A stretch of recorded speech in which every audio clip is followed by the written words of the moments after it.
We are being told that Edgar Martinez is the first member of the class of 2019. I'll let Dave Perkins answer the question, though, about Halladay as we continue to get the news. But Edgar Martinez, the first name in the class of 2019. Many things Shai's alluded to, the great teammate he was, and the way he took care of his business, his intensity and everything. I go back to the second start when he threw the no-hitter through 8 2/3. Bobby Higginson hits a home run, and as it goes out to the Blue Jay bullpen, sitting in the Blue Jay bullpen, reaches up and catches the ball, was Dave Stieb.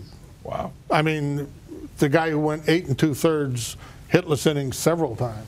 Roy Halladay has been named as a member of the class of 2019. So officially right now, Edgar Martinez and Roy Halladay, and I don't think anyone was surprised that Roy Halladay got in posthumously. I mean, the question is, who's the next Jay to go into the Hall of Fame? Like, is this, if you're a Blue Jay fan in this moment, do you have to kind of savor this for a while?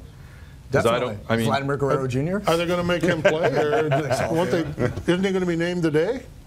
Yeah. Vladdy Jr.? Yeah. Vladdy Jr. is already in the Hall of Fame. I'm sorry. And some Jays fans. I'm foolish of me. I Make forgot. it official. Yeah, I know. I heard Winterfest went well. Yeah, Vladdy Jr. He's very popular there. This is a guy, I mean.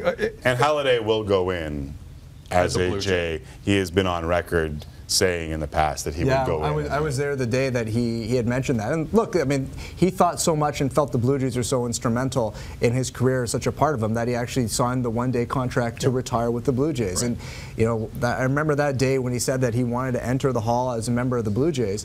He said he would have given his left arm to be able to, intelligently, he said he'd give his left arm, not his right one, to be able to pitch for the Blue Jays in the postseason. It just didn't happen for him here. This is where he wanted to do everything. He wanted to complete all his career accomplishments. He saw the trajectory of the team here. He knew he couldn't do it, and he still wanted to be part of a competitive team while he was in his prime. Didn't mean to jump a gun as you were talking, Shai. Mike Mussina is a Hall of Famer. This is one of the more interesting names out. Look, there's a lot of interesting names. This one, I mean, we're sitting here with two men who kind of disagreed on Mike Mussina.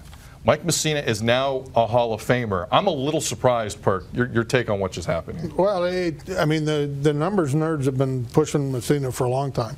And I thought he was just below. I didn't vote for him. But, you know, I haven't voted for every guy in the Hall of Fame. There have been other guys who got in without my help. So good for him. You know, I don't say that I'm right and everybody else is wrong. Well, I say that all the time for my stuff. So I'm surprised, Perk, you, a man of your intelligence.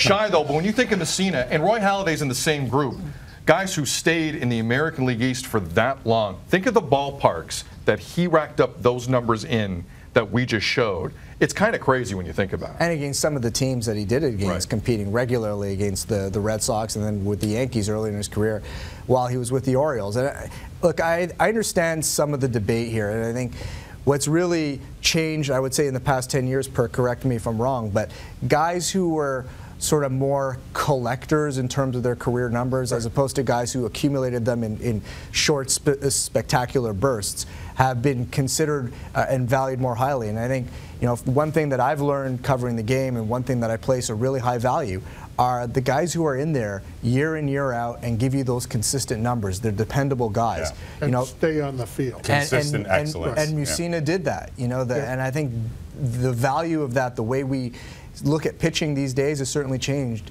And if someone can give you what Mike Mussina gave you, that is so valuable right now in this game. His 6th year on the ballot, he finished with 63.5% of the vote last year. We're still waiting on the percentages this year. Mariano Rivera rounds out the class. It'll be a 4-man class. We'll see if Rivera was indeed unanimous. Martinez, Roy Halladay, Mike Mussina, and Mariano Rivera.